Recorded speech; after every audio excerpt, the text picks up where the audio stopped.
Yeah, excited and nervous. Yeah, it's been a while since I've been in this role, but when you're invested in the players, Terry, you've got to be invested, and there's no question once that Martin and Paddy offered the job, and Jed coming on board with Ian, who's already Ian, part of the club and fabric, with the rest of the backroom staff, it was a no-brainer. So yeah, we look forward to the challenge. It's going to be a difficult one, but we're getting on with it, and we're trying our best.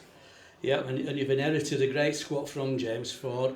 You must be pleased with the quality of player available to you, although injuries are taking the toll a little bit just at the start. Yeah, well, Ben Reynolds is a big one for us, but then you've got Tom Lecanz who's gone home and Zach Herring who's gone home on compassionate grounds. So we've lost three halves inside 2 weeks. Callum Turner's the only one left. We've got Danny Addy playing in the halves, but that's no excuse for us. You know, there's no excuse for us. We've got a squad of players for a reason. And whilst injuries are biting us a little bit now, we hope that our luck turns a little bit towards the end of the season, and we go on and have an injury-free run towards the middle and back end of the season. So, yeah, we're not worried about it. We're not going to talk about too much about injuries. It's about what we do and what we prepare the 17 players to do on a weekend. Yeah. You mentioned Jed a little bit earlier. You brought along Jed as a new assistant coach with you. Just tell the fans what Jed will offer to the club as an assistant to you. Yeah, well, Jed had spoken with the hierarchy at the club before me, so you know, it was difficult for Jed because we speak most weeks since I left York. We're still really good friends. We obviously, Jed's the Irish head coach and I work with Jed at Ireland, so we have a really good relationship. We have a very similar philosophies on the game and how it should be played, and how the training schedule should look, and the intensity of sessions. So he's really, we're an extension of each other, and Ian's the same. We're all an extension of each other in the staff. So, you know, Jed coming on board was big because you don't meet too many people within the game, Terry, that you click with and that you have the same philosophies as. And so yeah, it's been a big one for me when knowing Jed was coming over, which obviously helped me stay at the club and take the role. Was a disappointing defeat in the last league game at London, yeah, Paul? But there were some promising signs against Keighley last week in the 1895 Cup tie. Yeah.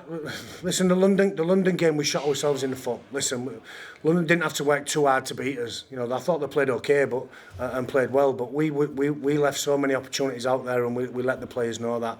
You know, against Keighley, I probably left the game a little bit more disappointed than not. You know, with the performance, I thought. Again, we did some things that aren't us and that I don't want to be associated with us. So the players was let that know in no uncertain terms as well on Tuesday in the review. So you can tell me that we've played well in games and there's promising signs. I'm after perfection, and if we strive for perfection, if we get somewhere near, then we're going to be very difficult to beat. So it's about us and what we do, and about what we create as a community around the club. It's about the rest of the town and the fans and the supporters and everybody else here that comes on a Sunday to Post Office Road or the Millennium Stadium as it is now, and watches rugby league and wants to be entertained. So yeah, we're going to get better, and we hope we will get better. It may take a little bit of time, but obviously that's the nature of the beast. Next up, it's another tough league game against a well-fancied outfit in the Sheffield Eagles. Yeah. We'll need to be at our best, won't we? Yeah, they've played well. Obviously, they've gone and played Doncaster at home and put 50 on them on a nice dry track, and you know, the 3G down at Sheffield plays open rugby on. Yeah, so they've put a score on Doncaster and we didn't. So there's a challenge in that straight away for us. You know, they've put 50 on them, we put 20 plus on them. So we've got to be good. We've got to improve on last week. We've got to improve on the week before. We've got to improve on our training standards. And hopefully, if we do that, that stands us in good stead for what will be a tough game. And I know you're extremely keen on strong engagement between the players and the fans. Tell us about the importance of having a bond between the team and its fans on match day. Well, it's one. I think the club is one, and this town is a working class town. I was fortunate enough to finish my career here, and I had a few months at the end of my career where I saw what it means to the people of Featherstone Rovers to have a good team and have a connection with the support to players and players back and staff as well. So I've got some ideas. Which I've already relayed to you that we want to explore, and well, the supporters that we've lost at this club, we need to find a way to get back, and we need to get everyone on board because they mean a great deal to us on a Sunday when things are tough for the players. They can help us out, and you know, we want to re-engage, and I know what that involves. I know what it's like for players. I know players don't particularly like doing stuff like that. I never did as a player, but you don't realise the importance of the community and the people that support you. And I'm massive on the players engaging with them people and getting to know them people on a personal level and what they're about. I'll give you a story. My partner came to a game and she ended up talking in the bar to a woman who's been at Featherstone Rovers and supporting for 50 plus years. Now that person deserves a medal for me. They need to be coming into our club and being made a big deal of. You know, if people have been part of our club fabric for that long, then we can't forget about them and we can't neglect them. So we want to go in and engage with the community, and it's essential to us.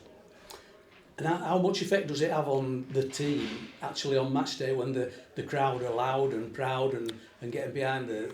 Yeah. Do the players hear it? It's huge. It's huge. Of course they do. When things are tough for them, you know, when they're dropping out from behind their own try line after defending 2 sets of 6 and the crowd's on the back, then they can ride on that wave. So yeah, they're important. Everybody's important in this club, and nobody's more or less important in my eyes than anybody else. You know, our coaching staff, as our players, as the community, as the board of directors. Everybody's on. You know, we're all striving for the same thing. We've got to get this club better. We've got to engage with the community. We've got to all be as one, and we've got to pull in one direction. So, final message for the fans on Sunday? I look forward to seeing you. I look forward to for more of you being there. We want you all through the gate, and we want to engage with them, and we want their help. So, listen, we're a proud town. It's a proud town, isn't it? And we're working class people. You know, come and get on the back because the players are working really hard. So, let's hope the players can ride on that, and we can get a result on the weekend.